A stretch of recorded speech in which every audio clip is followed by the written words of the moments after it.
I was one of the first groups of the tree tenders. I used to ask the trust for money to plant trees, and I often put a tree where it's needed, and I put that in my grant. But I try very hard to do a matching grant with people. You give me some money, I'll put more towards it, and we'll plant a tree. And I've planted 740 trees in this neighborhood.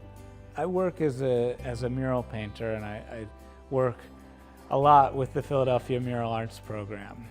Been especially lucky to get to do 3 murals that are in Washington Square West. There's a mural at 13th and Pine across the street from Dirty Frank's called Spring. It's been a huge amount to me to be able to paint this huge painting outdoors in a place that I had felt intimately familiar with. I formed a nonprofit called the Friends of Seeger Park Playground, and basically we lobbied and brought attention to Seeger Playground that it needed an update, it needed a facelift, and also in terms of having events in order to create Seeger as a community gathering space. The Trust Board has been very helpful over the years as we've been very supportive of Seeger Playground, helping with fencing and the various projects, the dog run. That's something that we can all feel good about. It's nice when you're doing things that you see your neighbors getting appreciation from. You have the entire Washington Square Park at your disposal. You have the entire Seeger Park at your disposal. It's not just a swing and a slide, but it's more than that. Washington Square is a really beautiful and calm, quiet spot, and I still like going there. And actually there's a fountain in the middle of Washington Square that we used to play in when I was really little.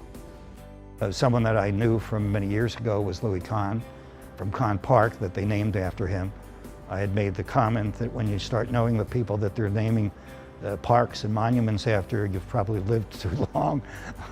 Kahn Park is an oasis. To my knowledge, it's the only city park in our neighborhood. It is a very pleasant place to sit, and you see people, there are, wooden tables and chairs, and they come and have lunch. There are people who play chess there. We've had groups do Tai Chi and things like that. But also it's just a place to stop. I think it helps the real estate market in Wash West considerably.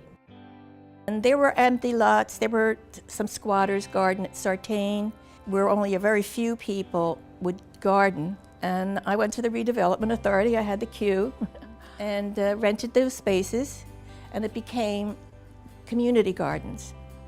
And then there was a lot over on South Street at 9th that was an empty lot. Anybody interested in a community garden, please show up at 10 o'clock, May 5th, 1995, and that's when it all started. And loads of people came. And that's how the community garden started. The third mural that I did is in that community garden at Sartain Street and Locust Street, where I grew up playing. And that's probably the one, it's the most recent one and really meaningful to me because I had spent time in that garden and on the lot before was a garden for my whole life. So I got to create a mural that adds to the garden. My favorite family memories do revolve around sort of the park and being outside and being around in the neighborhood. In the city, there's so few open air places. With all the green you can have, the better. I have no favorite green spot in Wash West. They're all my favorite. All of them, every one of them.